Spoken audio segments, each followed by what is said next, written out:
Assalamualaikum warahmatullahi wabarakatuh. Waalaikumsalam warahmatullahi wabarakatuh. Selamat pagi, selamat bertemu kembali dalam pembelajaran pendidikan agama Islam di kelas 10 semester 2. Di pertemuan kita hari ini, kita akan melanjutkan tema yang kemarin, masih pada pengelolaan haji, zakat, dan wakaf. Pada pertemuan yang kemarin kita sudah membahas pengelolaan zakat, maka untuk kali ini kita akan mencoba membahas tema pengelolaan wakaf. Namun demikian, mari pembelajaran kita hari ini kita awali dengan membaca basmalah terlebih dahulu.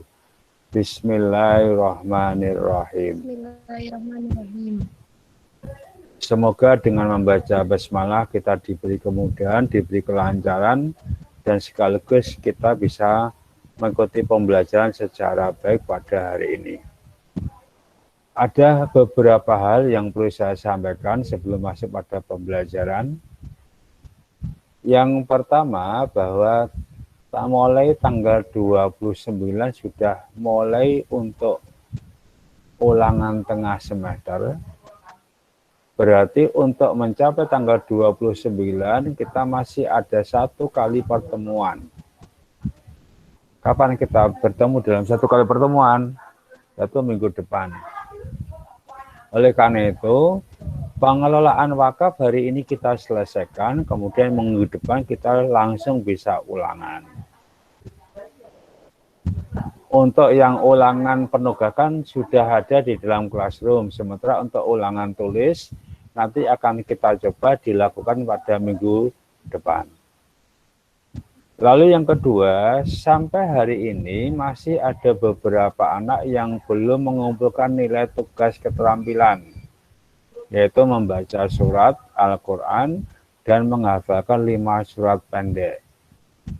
Untuk itu, saya masih memberi kesempatan pada kalian untuk melengkapi sampai dengan batas akhirnya pada saat ulangan tengah semester.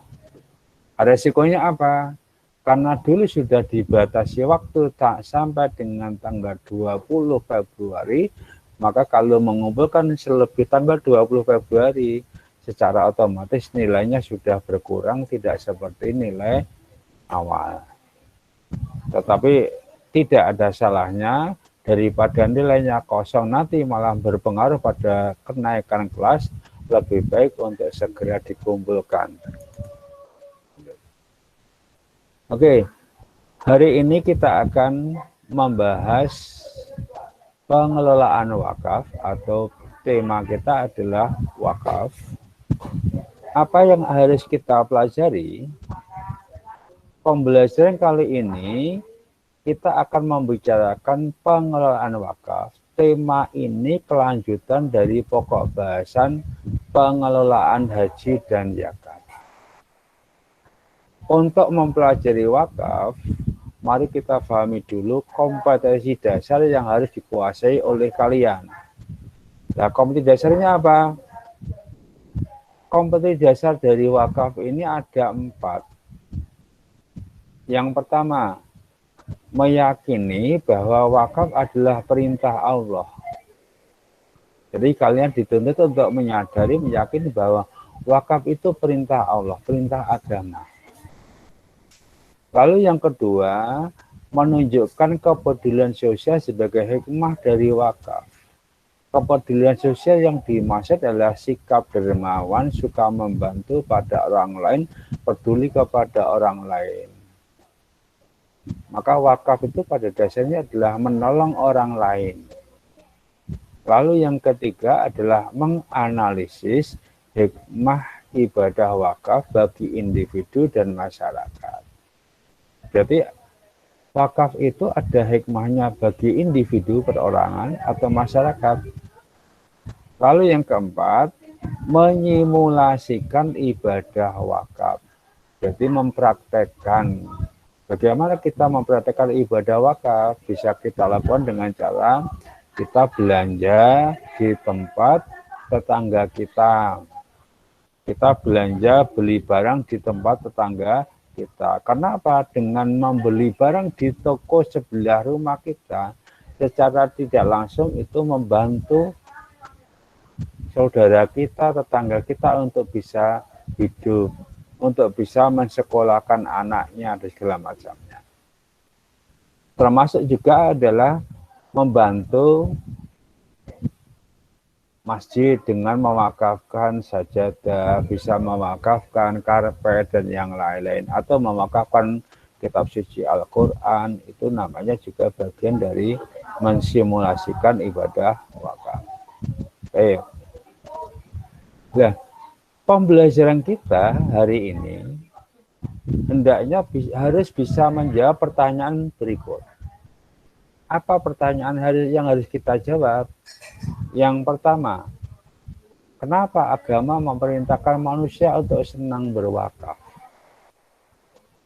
Jadi pertanyaan itu yang harus kita jawab. Kenapa agama sampai memerintahkan kita untuk senang berwakaf? Itu harus kita jawab.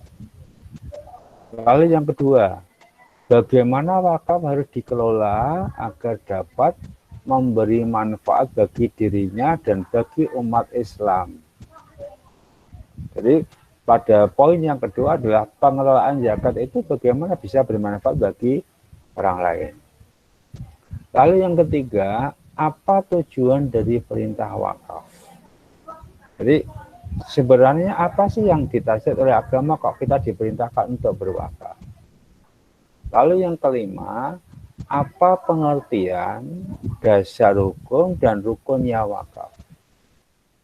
Baru persoalan yang harus kita jawab yang kelima adalah bagaimana contoh perilaku yang mencerminkan sikap dermawan atau sikap berwakaf. 5 persoalan ini yang harus kita jawab di dalam pembelajaran kita hari ini, yang kita kenal dengan pengelolaan wakaf. Yuk, sekarang kita mulai dari yang pertama, agar pertanyaan-pertanyaan itu bisa kita jawab. Sebelum berlanjut, tayangannya kelihatan nggak? Kelihatan, Pak. Kelihatan. Oke, kalau kelihatan kita terus ya. Oke. Sekarang kita coba untuk menjawab pertanyaan yang pertama. Wakaf. Apa sih yang sebenarnya kita pahami dari wakaf itu? Setidak-tidaknya ada 2 hal yang harus kita pahami. Yang pertama adalah pengertian wakaf itu sendiri. Lalu yang kedua adalah dasar hukumnya. Saya akan bicara secara umum saja, tidak perlu secara detail. Pada dasarnya, wakaf itu mengandung 2 pengertian. Yang pertama adalah pengertian menurut bahasa, yang kedua adalah pengertian menurut istilah. Wakaf menurut bahasa artinya adalah menahan atau mencegah. Yang dimaksud menahan adalah menahan harta agar harta itu bisa dimanfaatkan bagi orang lain, sementara harta itu tidak boleh hilang. Lalu yang kedua, mencegah. Yang dimaksud mencegah adalah mencegah hilangnya harta agar harta itu bisa berfungsi, bermakna, bermanfaat bagi orang yang lain. Sedangkan makna secara istilah yang dimaksud harta, yang dimaksud wakaf yaitu menahan harta milik pribadi yang diserahkan kepada pihak lain untuk kepentingan umum dengan tujuan untuk mendapatkan ridho Allah. Jadi pengertian wakaf yang lebih luas itu adalah menahan harta milik pribadi. Artinya milik kita ini kita tahan. Jangan kita gunakan untuk pribadi kita, tapi kita tahan untuk kita berikan kepada orang lain agar bisa dimanfaatkan oleh orang lain, agar kita memperoleh ridho dari Allah. Yang dimaksud menahan harta milik pribadi, contohnya adalah begini. Kita memiliki sepeda. Daripada sepeda itu tidak dimanfaatkan, tidak digunakan nganggur, maka boleh kita wakafkan bagi orang yang punya kepentingan. Contohnya adalah dia memerlukan. dia sekolah tidak punya alat transportasi kendaraan, rumahnya jauh dari sekolahan. Supaya dia bisa berangkat sekolah tidak ada kendala, maka kita boleh memberikan sepeda kita ini kepada orang lain atau pihak lain dengan kita niati sebagai wakaf. Nah, orang yang diberi itu sifatnya hanya memanfaatkan atau menggunakan harta yang kita berikan itu untuk kepentingan alat transportasi. Tidak boleh dijual, tidak boleh dihilangkan. Maka hanya memanfaatkan saja. Bisa tinggu mangka sekolah, bisa tinggu lilian, tetapi sepeda itu tidak boleh dijual. Maka diartikan menahan harta. Nah, secara agama, wakaf ini masuk kategori hukumnya sunnah. Artinya sesuatu yang dianjurkan oleh agama untuk dilakukan. Kalau dilakukan mendapat pahala, jika tidak dilakukan tidak apa-apa, maka dikatakan hukumnya sunnah. Nah, kalau hukumnya itu sunnah dianjurkan, dalil atau dasar yang dipakai apa? Coba kita lihat. Dalil yang dipakai itu terkait dengan wakaf ada dua. Yang pertama adalah dalil Al-Quran, lalu yang kedua adalah dalil berdasar hadis. Dalil yang berdasarkan Al-Quran yaitu terdapat di dalam Quran surat Ali Imran ayat 92. Di dalam Quran surat Ali Imran ayat 92 itu Allah berfirman, Bismillahirrahmanirrahim, lan tanalul birra hatta tunfiqu mimma tuhibbuna wa ma tunfiqu min syai'in fa innallaha bihi alim. Lan tanalul birra, kamu sekali-kali tidak sampai pada satu kebaikan, satu kebajikan yang sempurna, hatta sebelum tunfiku kamu menafkahkan mimma tuhibbun, sebagian harta yang kamu cintai. Kalimat sebelum kamu menafkahkan sebagian harta yang kamu cintai itu adalah kita dianjurkan memiliki sifat dermawan, sikap suka membantu orang lain dengan cara memberikan harta milik kita untuk kepentingan orang lain, yaitu yang dimaksudkan dengan wakaf. Kemarin di dalam bahasan kita terkait dengan zakat kan salah satu tujuan kita ini membayar zakat adalah untuk membersihkan dan mensucikan. Yang dimaksud membersihkan dan mensucikan adalah membersihkan atau mensucikan dari perilaku-perilaku yang tidak baik. Di antaranya adalah perilaku tamak, serakah, rakus, pelit, cedit, cengit, medidil, pentil. Nah, salah satu bagian kita untuk senang, berderma, atau membantu orang lain bisa kita wujudkan dalam bentuk memberikan wakaf. Maka pada arti yang berikutnya adalah, dan apa saja yang kamu nafkahkan, maka sesungguhnya Allah mengetahuinya. Artinya Allah mengetahuinya berarti Allah maha mengerti terhadap apa yang kita lakukan. Niatan kita ini apa? Niatan kita itu untuk apa memberikan wakaf itu? Kalau niatan kita ini lillahi ta'ala, seikhlas semata-mata karena Allah, fa insya Allah akan memberikan ridhonya. Ridho Allah itu akan berwujud pada keberkahan diri kita, hidup kita akan dicukupi oleh Allah, diberikan pahala oleh Allah, sekaligus diberi kemudahan oleh Allah.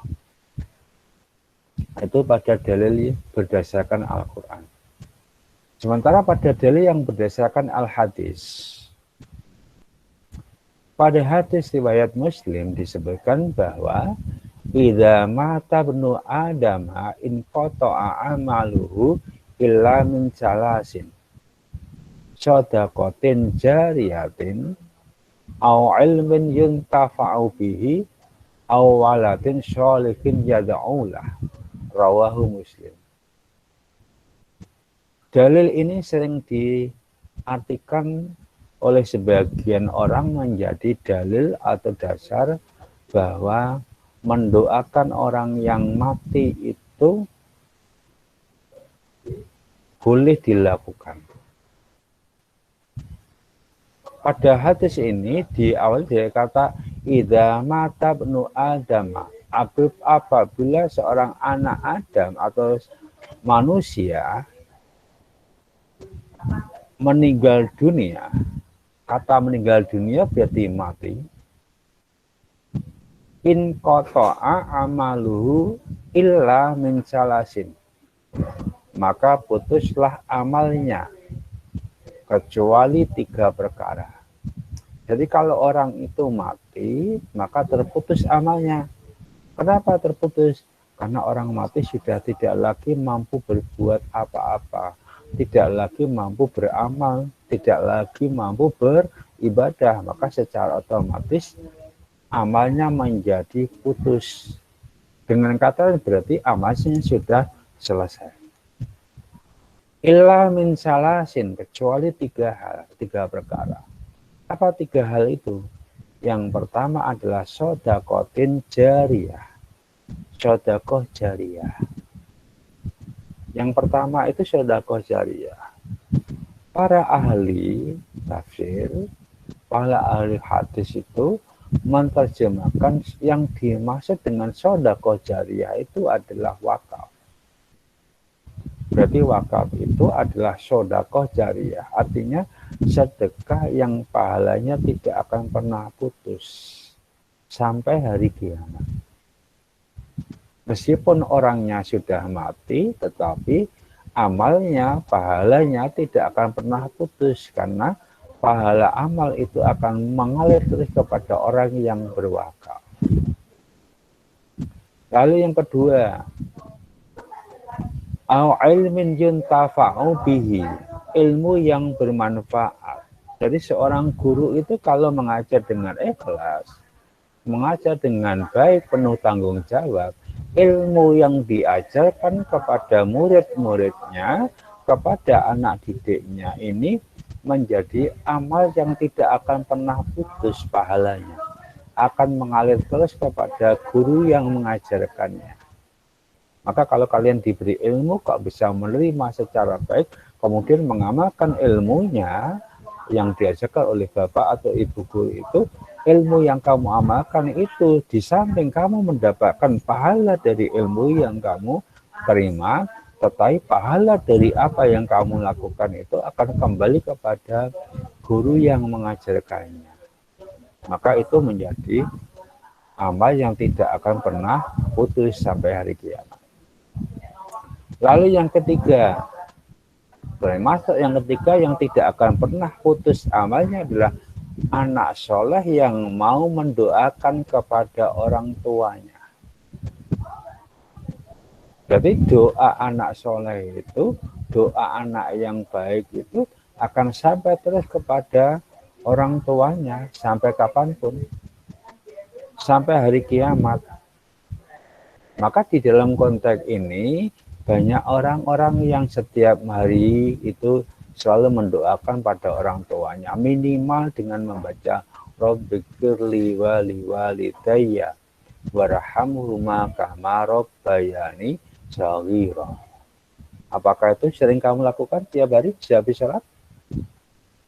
Ada yang setiap habis sholat baca doa itu? Ada, Pak. Ya. Iya, Pak. Itu bagian dari amal yang tidak akan pernah habis. Maka dulu pernah saya ungkapkan bahwa ada satu anekdot bahwa Gus Dur sampai hari ini itu belum pernah didatangi oleh malaikat siapa? Mungkar dan Nakir. Kenapa? Karena setiap orang setiap hari mendoakan beliau sampai-sampai malaikatnya tidak sempat bertanya. Ini sama juga. orang tua kita yang sudah meninggal dunia, jika anaknya itu setiap hari mendoakan orang tuanya, maka orang tuanya kalaupun memiliki salah, memiliki dosa, dia tidak akan disiksa oleh malaikat karena beliau mendapatkan kiriman doa dari anaknya. Sampai kapanpun. Nah, selagi anaknya masih mau mendoakan orang tuanya, maka orang tuanya akan memperoleh amal anaknya itu, dan ini akan menolong orang tuanya terhindar dari siksa kubur. Ini yang harus kalian pahami. Maka 3 hal yang bisa kalian pahami. Yang pertama adalah sedekah jariyah, yang kedua ilmu yang bermanfaat, yang ketiga anak soleh yang mau mendoakan kedua orang tuanya. Ini adalah amal yang tidak akan pernah putus sampai hari kiamat. Sementara bagi pelakunya atau orang yang mati, amalnya selesai karena dia sudah tidak lagi mampu berbuat apa-apa lagi. Mati berarti amalnya selesai.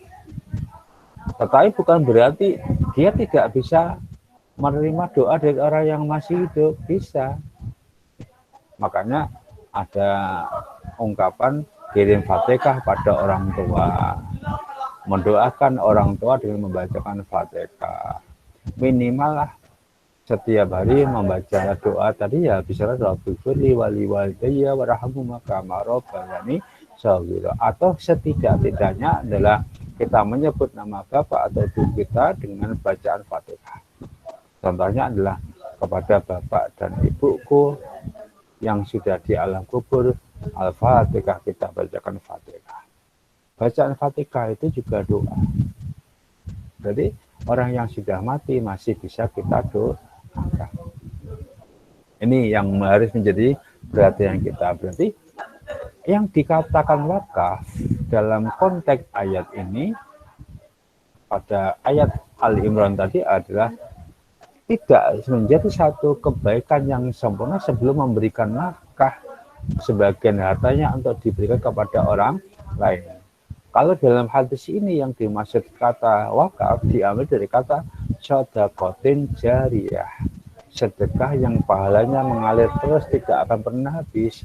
Lah, sedekah yang pahalanya mengalir terus itu disebut dengan sedekah jariyah, yang dalam konteks ini difahami sebagai bentuk amalan yang berupa wakaf. Begitu? Bisa difahami, bisa diterima? Bisa, Pak. Bisa. Oke, sekarang kita masuk pada poin yang kedua. Setelah kita paham pengertian wakaf, kita paham dalil atau dasarnya wakaf, maka yang kedua, rukunnya wakaf.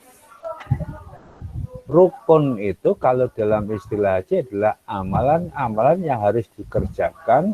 Jika tidak dikerjakan, hajinya tidak sah. Tetapi di dalam rukun wakaf itu adalah hal-hal yang harus ada dalam wakaf. Yang harus ada dalam wakaf itu apa? Yang disebut dengan rukun wakaf itu ada 4 hal. Yang pertama adanya wakif. Lalu yang kedua adanya mauquf. Yang ketiga adanya mauquf alaih, dan yang keempat adanya sigot. Yuk kita pahami, yang dimaksud wakif itu apa? Mauquf itu apa? Mauquf alaih itu apa? Sigot itu apa? Pengertian secara sederhana, wakif itu adalah orang yang berwakaf. Orang yang berwakaf atau orang yang mewakafkan itu disebut dengan wakif. Dalam bahasa Arabnya disebut dengan istilah al-wakif. Nah, orang yang berwakaf itu ternyata memiliki syarat. Apa syaratnya? Yang pertama adalah berakal. Artinya orang yang berwakaf itu harus berakal. Kalau orang yang berwakaf itu gila, maka diragukan apakah niatan dia berwakaf itu benar atau tidak. Mungkin kalau dia tidak berakal kan malah diragukan itu jenis tenanan apa ora. Maka syarat yang pertama adalah harus berakal. tidak masuk kategori the gaile is edan. What is edan? Edan is bintu. What is bintu? Bintu nek bahasane wong Medang kuwi poo. Nek bahasane wong Kerapian iki kurang separuh, kurang setengah. Terus rukun yang kedua atau syarat yang kedua di dalam wakaf, yang pertama sudah berakal, yang kedua adalah dewasa pemikirannya, artinya rasyid.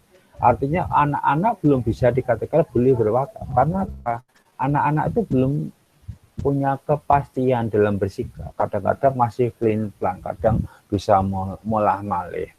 Bermain jaluk meneh itu anak-anak masih wajar karena memang dia belum punya sikap yang tegas. Maka syarat yang kedua harus dewasa pemikirannya.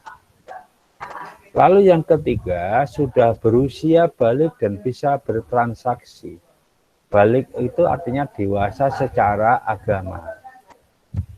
Nek cah lanang dikatakan balik itu sudah pernah mimpi basah. Nek cah wedok dikatakan balik sudah menstruasi. Jadi kalau dia sudah mimpi basah, sudah menstruasi, dia sudah dewasa. Lalu yang keempat, yang dikatakan syarat wakif itu adalah orang yang merdeka, bukan sebagai budak. Maka orang yang merdeka bukan sebagai budak itu menjadi salah satu syarat seseorang bisa menjadi wakif atau orang yang berwakaf. Itu bisa dipahami, bisa diterima? Bisa, Pak. Oke, lanjut sekarang. Rukun yang kedua, kalau tadi wakif, yang kedua al-mauquf. Al-mauquf itu maknanya adalah benda wakaf atau harta wakaf. Benda atau harta atau barang yang diwakafkan itu bisa berupa benda yang bergerak atau benda yang tidak bergerak. Benda yang bergerak itu benda yang bisa dipindah-pindahkan. Contohnya mungkin almari, mobil, hewan, atau mungkin yang lain yang bisa dipindah-pindahkan. Sementara benda yang tidak bergerak artinya benda yang tidak bisa dipindahkan. Contohnya adalah bangunan, tembok, toko, tanah, rumah. Tapi nek rumah tak kayu masih bisa digenjong, berarti boleh. Masih bisa bergerak. Tapi kalau tanah kan nggak bisa dipindahkan. Maka tanah, rumah, toko, dan yang lainnya itu adalah benda yang tidak bergerak. Maka ada syaratnya, yang pertama adalah benda yang bergerak, artinya benda yang bisa dipindah-pindahkan, lemari, meja, sepeda, motor, mobil, itu bisa dipindahkan, hewan itu bisa menjadi harta yang bisa diwakafkan. Tapi benda yang tidak bergerak, tanah, rumah, toko, itu benda yang tidak bergerak. Lalu yang ketiga, sebagian ulama mengatakan wakaf berupa uang itu boleh. Tetapi wakaf berupa uang itu hendaknya diserahkan kepada lembaga atau badan perbankan. Sehingga uangnya tidak akan habis. Kalau bersifat perorangan, ya uangnya habis. Maka tidak boleh. Tapi kalau diserahkan kepada lembaga perbankan atau keuangan kan bisa dimanfaatkan sebagai pinjaman modal, nanti kembali lagi. Nah, ini namanya mauquf atau harta yang diwakafkan. Nah, apa syaratnya? Adapun syaratnya benda yang diwakafkan itu, yang pertama, harta tersebut telah diketahui dan jelas bendanya. Artinya harta yang mau diwakafkan itu jelas.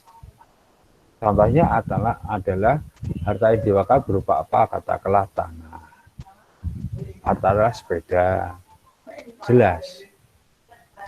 Lalu yang kedua, benda tersebut milik pribadi, bukan milik orang lain.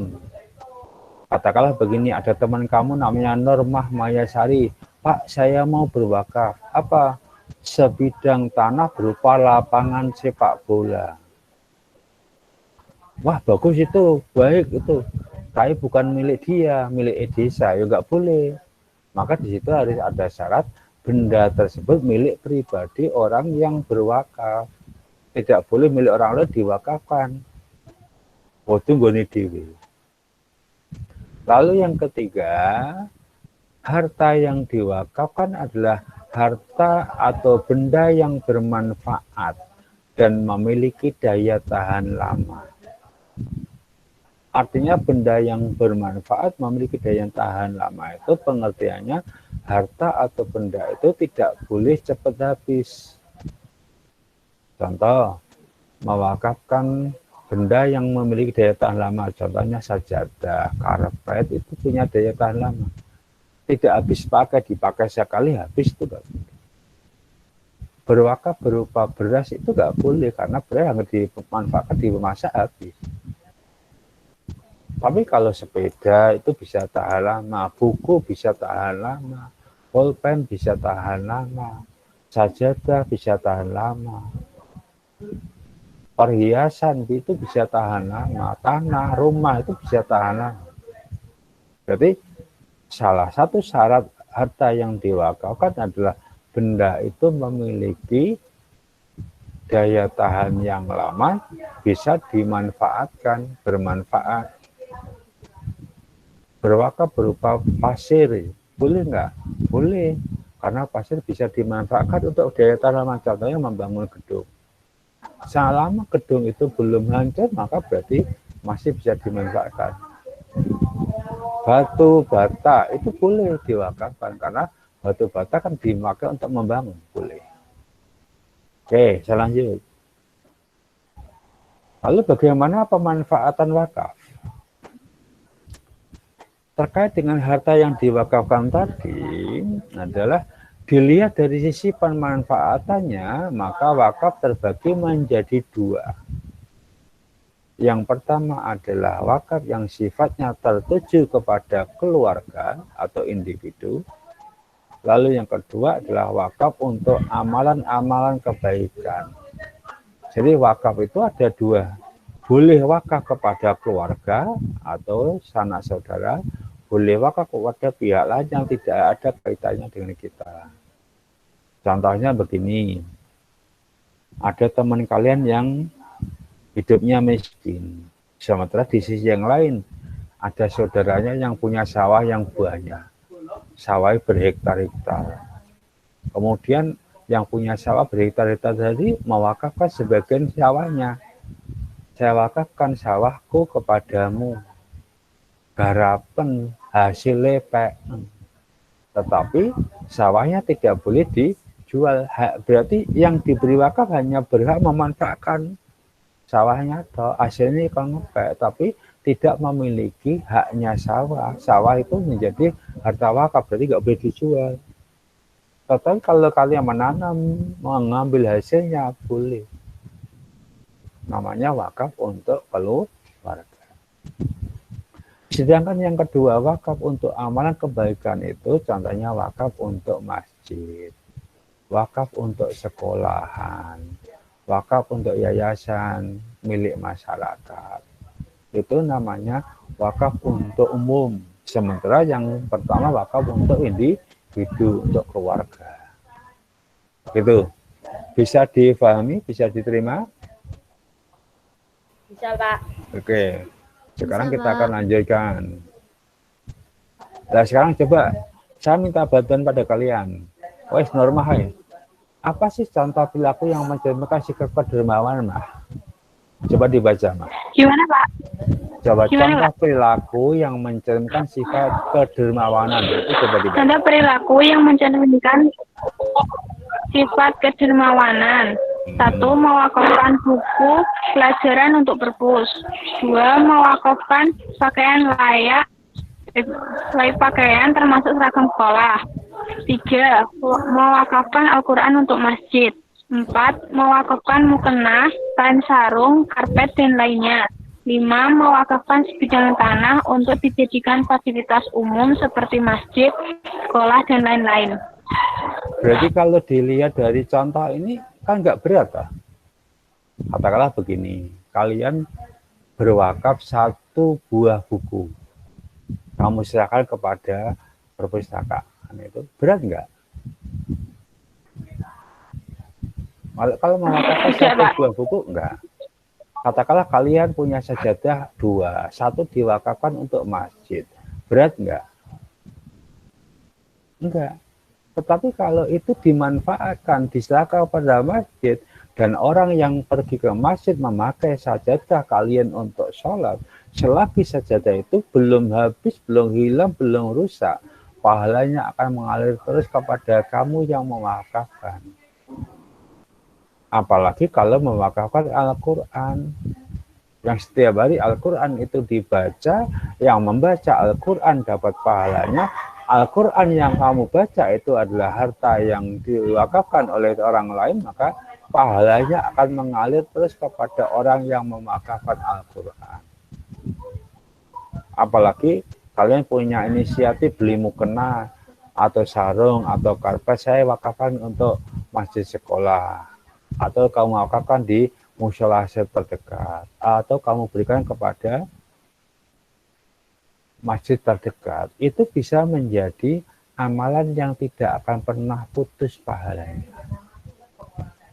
Apalagi kalau wakaf sebidang tanah, yang notabene tanah itu tidak akan pernah habis sampai kapanpun, sampai kiamat pun itu harta berupa tanah itu nggak akan pernah hilang, nggak akan pernah habis, akan ada terus. Contoh sekarang, Sri Suryani mewakafkan satu bidang tanah ukuran 1 meter kali 2 meter untuk Heri Sucipto. Loh, Pak, kok ukurannya hanya 1 kali 2 meter? Iya, karena Heri Sucipto itu ketika meninggal dunia tidak ada kuburan yang mau menerima. Akhirnya dengan kerelaan hati, Sri Suryani mewakafkan tanahnya yang dekat dengan kuburan untuk memakamkan jasadnya Heri Sucipto. Nah, sampai kapanpun tanah itu menjadi bermanfaat bagi Heri, maka Sri Suryani akan mendapatkan pahala terus sampai kiamat. Itu namanya adalah wakaf berupa sebidang tanah. Apalagi kalau wakafnya untuk yang lebih bermanfaat lagi, contohnya wakaf sebidang tanah untuk dibangun masjid, wakaf sebidang tanah untuk dibangun sekolahan atau pondok pesantren. Nah, selagi itu dimanfaatkan terus oleh orang yang berjamaah, orang yang sekolah, orang yang mengaji di pesantren, maka nilai pahalanya akan mengalir terus kepada orang yang berwakaf. Itu salah satu contohnya dari perilaku yang mencerminkan sikap kedermawanan. Oke, lah nanti mensimulasikannya bagaimana? Coba kalian belajar untuk berwakaf. Contohnya adalah kamu bisa mencari satu buku, atau kamu bisa mencari satu Al-Quran, atau kamu bisa mencari satu buku fiksi atau cerita yang kamu sumbangkan kepada masjid atau kamu sumbangkan kepada perpustakaan sekolah. Nah, nanti kalian niati untuk berwakaf. Nah, selagi buku kalian yang diwakafkan itu masih dimanfaatkan terus, berarti kalian akan mendapatkan pahala dari apa yang kamu wakafkan. Gitu ya. Jadi contohnya seperti itu. Bisa diterima? Bisa. Oke. Sekarang keutamanya sekarang. Keutamaan dari wakaf itu apa? Keutamaan yang paling utama adalah terus-menerusnya pahala yang akan mengalir. Artinya apa?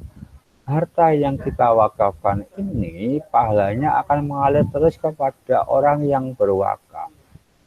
Inilah salah satu tujuan wakaf, dilihat dari sisi wakif atau yang mewakafkan. Jadi orang yang berwakaf dia akan dapat kiriman pahala terus. Lalu yang kedua, terus menerusnya manfaat dalam berbagai jenis kebaikan. dan tidak terputus dengan sebab berpindahnya kepemilikan. Jadi kalau seandainya kita ambilkan, saya mewakafkan satu sepeda motor kepada katakanlah Normah Mayasari. Kalau Normah mati, sepeda motornya beralih kepada anaknya. Kalau anaknya mati, sepedanya masih bisa dipindah kepada orang lain, maka pahalanya akan mengalir terus. Meskipun orang yang diberi wakaf sudah tidak ada, katakanlah sudah meninggal dunia, tapi kalau benda yang diwakafkan itu masih ada, maka nilai pahalanya akan mengalir terus kepada orang yang berwakaf. Ini yang harus kalian pahami. Bisa diterima? Bisa ditangkap? Bisa. Sekarang kita akan masuk pada pengelolaan wakaf. Dasar pengelolaan wakaf itu di negara kita sudah melahirkan atau membuat satu undang-undang nomor 41 tahun 2004 yang disebut dengan Undang-Undang tentang Wakaf. Secara umum, Undang-Undang tentang Wakaf itu nomor 41 tahun 2004 itu di dalamnya berisi 9 poin. Yang pertama ada ketentuan umum, yang kedua ada dasar-dasar wakaf, yang ketiga pendaftaran dan pengumuman harta wakaf, yang keempat perubahan status harta benda wakaf, yang kelima pengelolaan dan pengembangan harta wakaf, yang keenam adalah Badan Wakaf Indonesia, lalu yang ketujuh penyelesaian sengketa, yang kedelapan pembinaan dan pengawasan wakafnya, dan yang terakhir adalah ketentuan pidana dan sanksi administratif. Artinya ini bagi pelanggar. Bisa jadi kan ada orang yang menyalahgunakan harta wakaf. Oke, sekarang coba kita pahami. Kita pahami dari yang poin yang pertama, ketentuan umumnya. Di dalam Undang-Undang nomor 41 tahun 2004 itu, pada pasal yang pertama, pasal 1, menjelaskan beberapa pengertian. Yang pertama, wakaf adalah perbuatan hukum wakif untuk memisahkan dan atau menyerahkan sebagian harta benda miliknya guna keperluan ibadah dan atau kesejahteraan umum menurut syariah. Jadi pada undang-undang itu diberi penjelasan bahwa yang dimaksud wakaf itu adalah perbuatan hukum. Perbuatan hukum dari wakif, artinya orang yang berwakaf untuk memisahkan atau menyerahkan sebagian harta benda miliknya. Kenapa diserahkan? Untuk keperluan ibadah atau untuk kesejahteraan umum, kesejahteraan untuk manusia. Itu yang dimaksud dengan wakaf. Lalu apa yang dimaksud dengan wakif? Di dalam undang-undang itu disebutkan adalah wakif itu orang yang mewakafkan harta benda miliknya. Jadi orang yang berwakaf itu disebut dengan wakif. Lalu yang kedua, ikrar wakaf. Ikrar wakaf itu adalah pernyataan kehendak wakif yang diucapkan secara lisan atau tulisan kepada nadhir. Jadi ikrar itu adalah pernyataan wakif untuk mewakafkan, baik secara lisan boleh, secara tulisan boleh. Saya mewakafkan ini, itu berarti secara lisan. Kalau ditulis juga boleh. Jadi ada wakif, ada mauquf. Mauquf berarti adalah harta yang diwakafkan. Ada mauquf alaih. Mauquf alaih itu adalah orang yang menerima wakaf atau pihak yang menerima wakaf itu disebut dengan istilah nadhir. Maka nadhir itu di dalam undang-undang itu disebutkan adalah pihak yang menerima harta benda wakaf dari wakif untuk dikelola dan dikembangkan sesuai dengan peruntukannya. Berarti mauquf alaih itu disebut pula dengan istilah nadhir. Orang yang berwakaf disebut wakif, harta yang diwakafkan disebut dengan mauquf, orang yang menerima wakaf disebut dengan mauquf alaih atau nadir, sementara sigot wakaf atau pernyataan wakaf disebut dengan ikrar wakaf. Oke, berarti rukun wakaf tadi ada berapa? Ada berapa rukun wakaf tadi? Ayo, siapa yang bisa jawab? Rukun wakaf tadi ada berapa? 4 ya, Pak. Ada 4. Yang pertama apa? Wakif, Wakif. Yang kedua? mauquf, Mauquf. Yang ketiga? mauquf alaih, Mauquf alaih. Yang keempat? sigot. Sigot. Oke, sekarang saya beri contoh, silakan dijawab. Heri Sutopo datang ke sekolah, menyerahkan buku kepada perpustakaan untuk diwakafkan. Dengan ucapan, saya wakafkan 1 buah buku kepada perpustakaan. Pertanyaan saya adalah, yang bertindak sebagai wakif siapa? Heri Sutopo berarti wakif. Yang disebut mauqufnya apa? Harta. Dari apa? Buku. Buku. Yang disebut mauquf alaihnya siapa? Pihak perpustakaan ya. Pihak perpustakaan. Lah yang disebut dengan sigotnya apa? Atau ikrarnya apa? Tadi Heri mengatakan apa?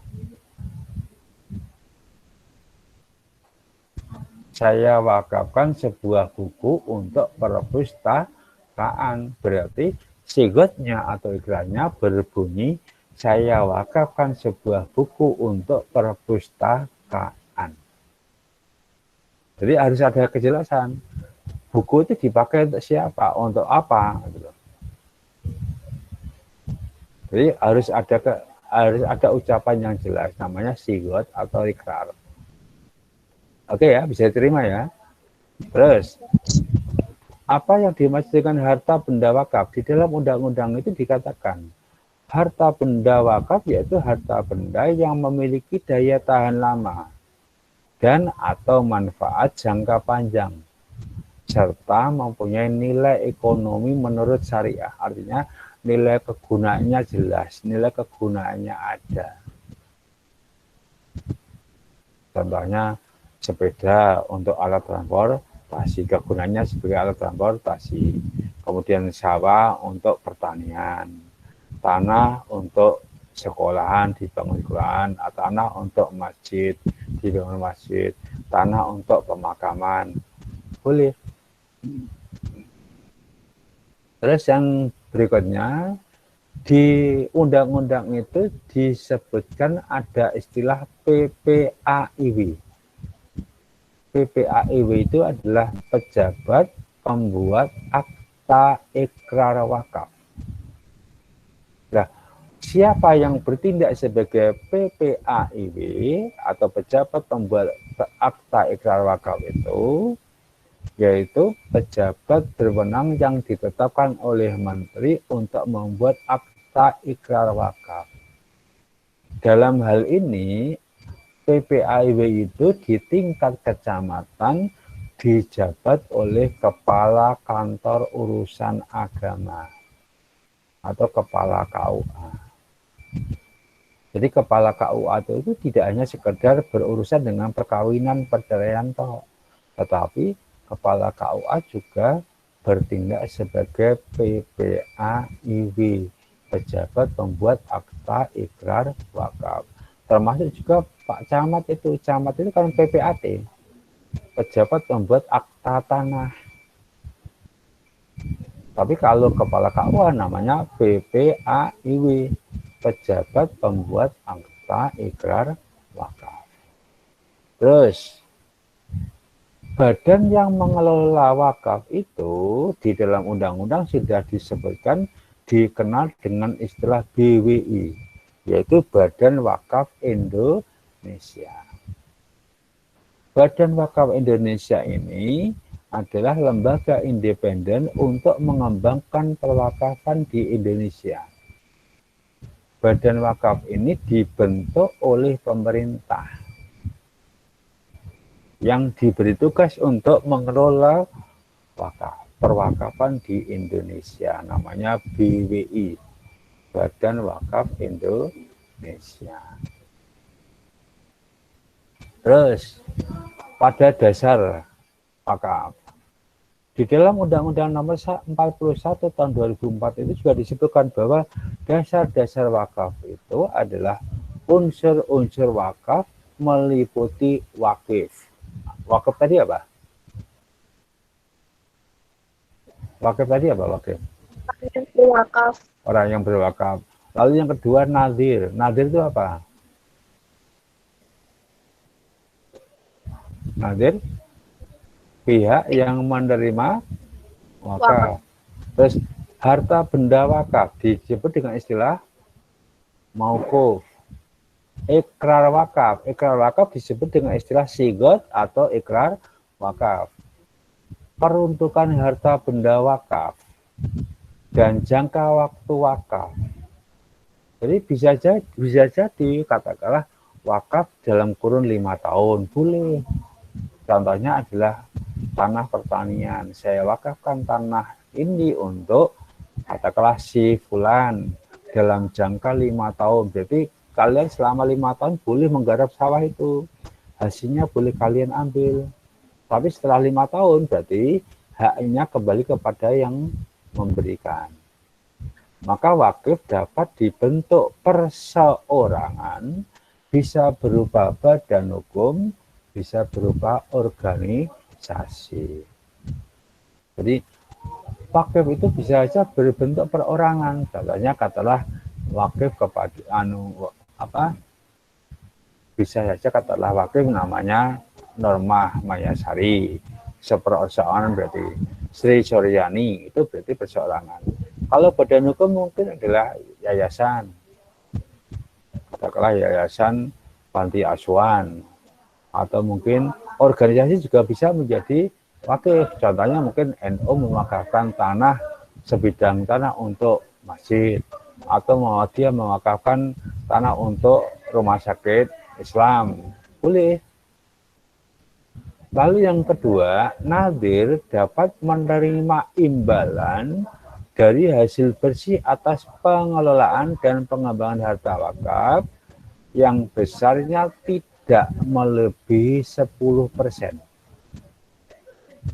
Jadi nadir, orang yang mengelola wakaf itu boleh menerima imbalan dari hasil harta benda wakaf itu. Tapi besarannya tidak boleh melebihi 10%. Contoh begini, saya wakafkan sebidang tanah untuk Masjid SMA 2 Blora. Ternyata tanah yang dipakai untuk masjid itu hanya sebagian tok. Yang lainnya ditanami tanaman yang berbuah. Contohnya mungkin pohon durian, pohon mangga, pohon alpukat atau yang lain-lain. Nah, ketika itu panen, maka takmir masjid boleh mengambil upahnya, tapi maksimal 10%. Yang lainnya berarti masuk menjadi kas masjid. Yang sisa dari 10% masuk menjadi pendapatan masjid, jadi menjadi kasnya masjid. Tapi kalau nadir kok sama ngambil semuanya, itu nggak boleh, karena itu ada aturannya. Maka maksimal nadir hanya berhak mengambil 10%-nya. Kok lalai pas musim durian, musim buah-buahan, panen, kok dapat uang 10 juta, ya berarti nadirnya hanya berhak mendapatkan 10% dari 10 juta. Yang lainnya menjadi masuk kas masjid. Oke, itu dasarnya. Oke, yang berikutnya. Harta benda wakaf harta benda wakaf itu diperuntukkan bagi siapa? Ternyata di dalam undang-undang itu tidak diberi batasan bahwa peruntukan dari harta wakaf itu salah satunya ada untuk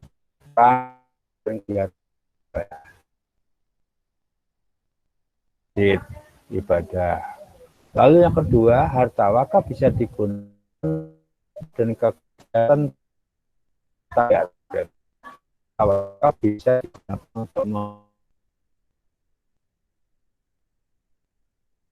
untuk klinik kesehatan boleh. Lalu yang ketiga, harta benda wakaf diperuntukkan bagi bantuan kepada fakir miskin, anak terlantar, yatim piatu, dan beasiswa. Jadi bisa jadi katakanlah ada di antara kalian yang menjadi anak yatim piatu atau miskin, boleh dibantu dengan harta wakaf. Berarti artinya penghasilan dari harta wakaf tadi sebagian boleh dipakai untuk membantu. Atau bisa pula dipakai untuk beasiswa. Beasiswa bagi anak miskin yang ingin sekolah. Lalu yang keempat adalah kemajuan dan peningkatan ekonomi umat. Jadi harta benda wakaf itu bisa dipakai untuk kemajuan dan peningkatan ekonomi umat. Contohnya dipakai untuk usaha. Yang hasil usahanya itu dipakai untuk kepentingan umat manusia.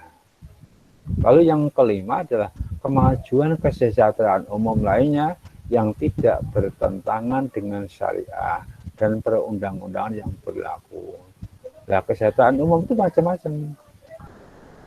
Contohnya membangun fasilitas WC umum. Karena itu berarti bisa dipakai untuk siapa saja yang ingin pergi ke WC umum. Atau bisa dipakai untuk tempat lapangan sepak bola. Atau bisa dipakai untuk jalan raya. Boleh. Jadi harta itu yang penting tidak habis, tidak hilang. Itu diatur di dalam Undang-Undang Nomor 41 tahun 2004. Nah, yang berikutnya atau yang terakhir adalah pengelolaan dan pengembangan harta wakaf, benda wakaf itu bagaimana? Yang mempunyai tugas untuk mengelola dan mengembangkan harta benda wakaf adalah nazir.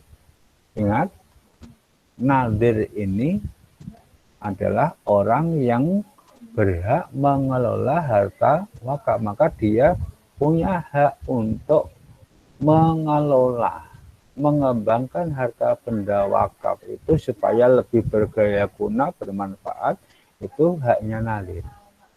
Sesuai dengan prinsip syariah dan secara produktif, nazir tidak boleh melakukan perubahan. Ingat, nazir tidak boleh melakukan perubahan peruntukan harta benda wakaf kecuali atas izin tertulis dari Badan Wakaf Indonesia. Jadi nazir boleh mengelola, boleh mengembangkan harta wakaf, tetapi tidak boleh melakukan perubahan peruntukan. Contoh, awal mula Nur Mahmayasari berwakaf sebidang tanah itu untuk masjid. Berarti harta benda wakaf tadi diperuntukkan untuk kepentingan masjid. Maka nazir tidak boleh mengalihkan peruntukan harta tadi untuk kepentingan yang lain. Kecuali masjidnya ternyata sekarang sudah tidak lagi strategis, bergaul di tempat yang tidak baik.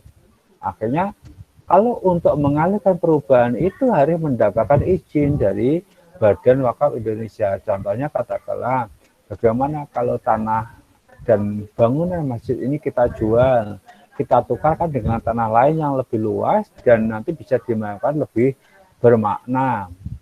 Itu boleh asalkan mendapat izin dari Badan Wakaf Indonesia. Contoh, katakanlah begini, ada dulu warga Blora mewakafkan tanahnya untuk pasar. Katakanlah untuk pasar Blora. letaknya di sebelah selatan alun-alun. Tapi dalam perkembangannya ternyata pasar yang ada di sebelah selatan alun-alun sudah terlalu sempit, sudah terlalu penuh. Nah, akhirnya apa? Bagaimana kalau pasarnya dipindahkan? Kalau harta pasarnya dipindahkan secara otomatis, berarti harta wakaf yang dipakai untuk pasar tadi akan beralih status. Maka untuk mengalihkan harta wakaf tadi, boleh Nadir mengajukan permohonan kepada Badan Wakaf Indonesia agar pasar itu dipindahkan ke gabus, dengan catatan pasar yang lama tetap dijual, nanti uangnya dipakai untuk membeli tanah di gabus, kemudian dibangun kembali pasar yang lebih luas, yang lebih besar. Berarti kalau itu yang dilakukan menurut Undang-Undang Nomor 41 Tahun 2004 boleh dilakukan setelah mendapat izin dari Badan Wakaf Indonesia. Tapi kalau tidak mendapatkan izin dari Badan Wakaf Indonesia, maka Nadir tidak berhak, tidak boleh melakukan perubahan peruntukan harta benda wakaf. Contoh, yang kedua, yang dulu wakaf itu diperuntukkan untuk pasar. Ternyata setelah pasar dipindahkan ke gabus, berarti tanah yang ditinggalkan oleh pasar menjadi nganggur. Maka di tanah yang nganggur itu supaya bermanfaat, dialihkan peruntukannya menjadi katakanlah taman kota atau tempat hijau, atau dipindah peruntukannya menjadi kawasan pertokoan. Boleh, tetapi asalkan mendapat izin tertulis dari Badan Wakaf Indonesia. Ini yang harus kalian pahami. Bisa diterima? Bisa ditangkap? Bisa, Pak. Bisa. Oke ya. Nah, masih ada tambahan sedikit. Prinsip-prinsip pengelolaan zakat. Apa yang harus kita perhatikan? Prinsip pengelolaan zakat itu, prinsip pengelolaan wakaf itu, yang pertama, seluruh benda wakaf harus diterima sebagai sumbangan dari wakif dengan status wakaf. Ingat, seluruh benda wakaf harus diterima sebagai sumbangan dari wakif dengan status wakaf, bukan pinjaman, bukan jual beli. Jadi statusnya adalah wakaf. Lalu yang kedua, wakaf dilakukan tanpa batas waktu, artinya tidak boleh wakaf itu hanya batas 1 tahun, 2 tahun, nggak boleh, kecuali kalau itu untuk keluarga. Terus yang ketiga, wakif mempunyai kebebasan memilih tujuan sebagaimana yang diperkenankan syariah. Jadi wakif boleh memilih orang yang bisa dipercaya, yang bisa dipercaya untuk mengelola harta wakaf tadi. Sama-sama nadirnya itu ada A, B, C, D, kira-kira yang dipercaya malah si B. Boleh saja diberikan kepada B, memilih karena supaya bermanfaat. Lalu yang keempat, jumlah harta wakaf tetap utuh dan hanya keuntungannya saja yang akan dibelanjakan. Ingat, harta benda wakaf harus utuh, tetap utuh, tidak boleh dijual, tidak boleh dipindahkan, harus utuh. Yang boleh digunakan adalah keuntungan dari harta wakaf tersebut. Contoh, katakanlah wakafnya berupa armada bis. Maka sampai kapanpun bisnya tidak boleh dijual. Kita hanya boleh mengambil keuntungan dari bis yang kita operasionalkan itu. Alat transportasi, ternyata setiap hari jalan trayek Blora Semarang menghasilkan uang berapa juta. Tapi bisnya nggak boleh dipindahkan. Yang kelima, Wakif dapat meminta keseluruhan keuntungannya untuk tujuan yang telah ditentukan. Wakif berarti orang yang berwakaf dapat meminta keseluruhan keuntungannya untuk tujuan yang telah ditentukan. Katakanlah diperuntukkan untuk apa, sudah jelas peruntukannya, boleh. Terus yang berikutnya, Badan Wakaf Indonesia. Apa sih BWI itu? Badan Wakaf Indonesia itu merupakan lembaga independen yang berkedudukan di ibu kota negara dan dapat membentuk perwakilan di provinsi. Jadi BWI itu, Badan Wakaf itu badan independen yang dibentuk oleh pemerintah, kedudukannya di ibu kota. Kalau sekarang Indonesia ibu kotanya di Jakarta, berarti BWI pusatnya di Jakarta. Tapi boleh di tiap-tiap provinsi dibentuk badan perwakilan. Terus, apa tugasnya BWI? Tugasnya BWI yang pertama adalah melakukan pembinaan terhadap nadhir atau orang yang berhak menerima wakaf dalam mengelola dan mengembangkan harta benda wakaf, melakukan pengelolaan dan pengembangan harta benda wakaf berskala nasional. Jadi BW itu tugasnya yang pertama adalah melakukan pembinaan. Dalam hal apa? Pembinaan dalam hal pengelolaan dan pengembangan harta benda wakaf. Lalu yang kedua yaitu memberikan izin atau perubahan peruntukan dan status harta benda wakaf. Berarti yang memberikan izin perubahan peruntukan itu adalah BWI. Yang dulunya tanah dipakai untuk masjid sekarang dipindahkan menjadi tanah pertanian. Itu yang memberikan izin adalah Badan Wakaf Indonesia. Lalu yang ketiga, memberhentikan dan mengganti nadhir, memberikan persetujuan atas penukaran harta benda wakaf, serta memberikan saran dan pertimbangan kepada pemerintah dalam penyusunan kebijakan di bidang perwakafan. Jadi BWI juga punya tugas yaitu memberhentikan nadhir atau mengganti nadhir.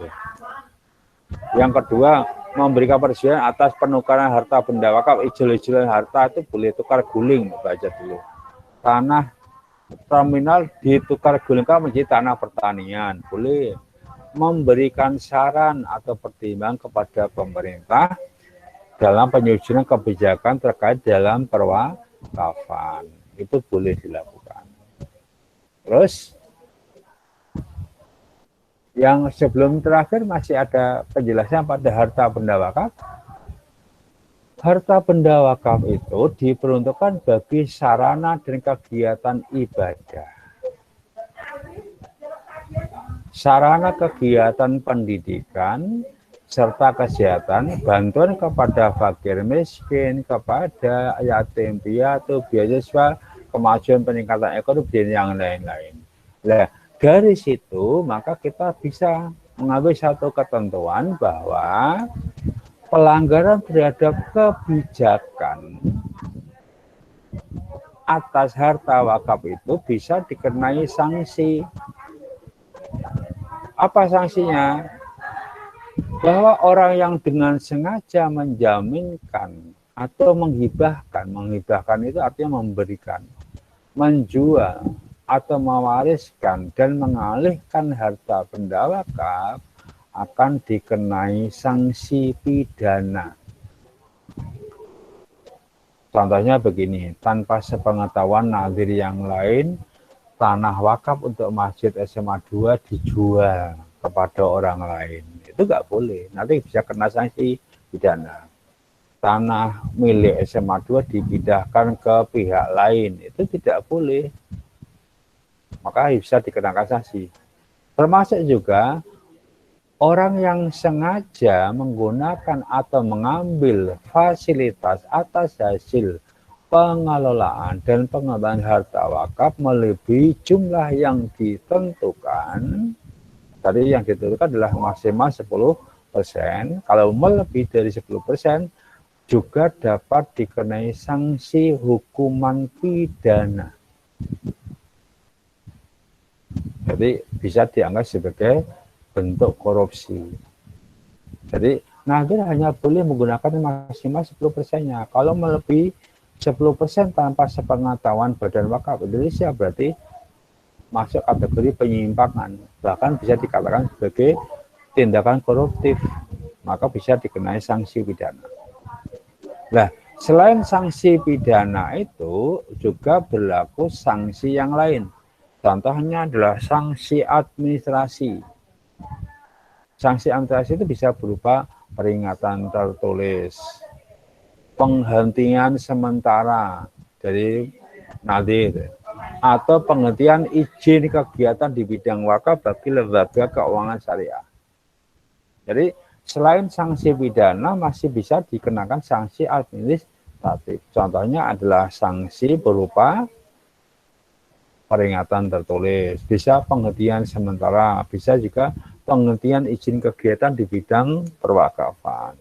Ini yang berhak melakukan itu adalah Badan Wakaf Indonesia. Saya kira itu yang perlu saya sampaikan.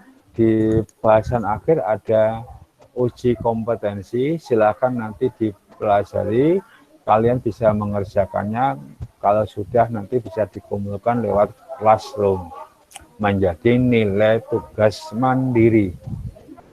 Ada 6 uji kompetensi, silakan nanti bisa kalian kerjakan, kumpulkan lewat classroom. Terima kasih, kurang lebihnya mohon maaf. Silakan kalau ada yang mau bertanya sebelum saya tutup. Aramliken Sari, nomor absen 7 hadir. Ya, sebentar. Kalau yang absen nanti sebentar. Pertanyaan saya, ada yang mau bertanya terkait dengan wakaf? Tidak. Tidak. Oke. Sekarang perlu saya sampaikan, untuk melatih sikap berwakaf, kedermawanan kalian, kalian bisa memberikan simulasi dengan cara apa? Contohnya kalian membeli buku atau membeli sajadah atau membeli Al-Quran, kalian sumbangkan, kalian wakafkan untuk masjid, kalian sumbangkan untuk sekolahan perpustakaan, kalian sumbangkan kepada lembaga pendidikan atau yang lain. Oke, saya akan tunggu aja. Nanti di akhir semester kalian sudah bisa, mulai hari ini kalian bisa menabung, katakanlah satu hari nabung 1.000 atau mungkin 500. Nah, selama 2 bulan nanti uang tabungan kalian boleh kalian belikan buku, boleh kalian belikan Al-Quran, boleh kalian belikan sajadah atau mukena. Nah, nanti setelah berwujud Al-Quran atau buku atau mukena atau sajadah, kalian wakafkan untuk masjid, kalian wakafkan untuk sekolah, kalian wakafkan untuk perpustakaan, silakan. Saya nanti hanya tinggal menerima laporan saja, Pak. Saya sudah berwakaf sebuah buku, judulnya ini kepada perpustakaan SMA 2 Blora. Silakan. Nanti saya kirimi fotonya aja, kirimkan ke saya. Atau bukti penerimaan dari perpustakaan, silakan kirim ke saya. Atau mungkin bisa kalian membeli sajadah, kalian wakafkan untuk masjid. Nanti bukti penerimaan dari masjid, katakanlah berwakaf 1 buah sajadah, silakan difoto, kirimkan ke saya. Itu adalah praktek simulasi pengamalan wakaf. Saya kira itu, kurang lebihnya mohon maaf. Kalau tidak ada pertanyaan, saya tutup. Kalau ada, monggo. Kalau tidak ada, berarti saya tutup dulu. Ya, kecuali nanti yang belum absen dulu, yang sudah absen bisa keluar. Mari kita akhiri pertemuan kita hari ini dengan membaca Alhamdulillahirabbil alamin. Kurang lebihnya mohon maaf. Assalamualaikum warahmatullahi wabarakatuh.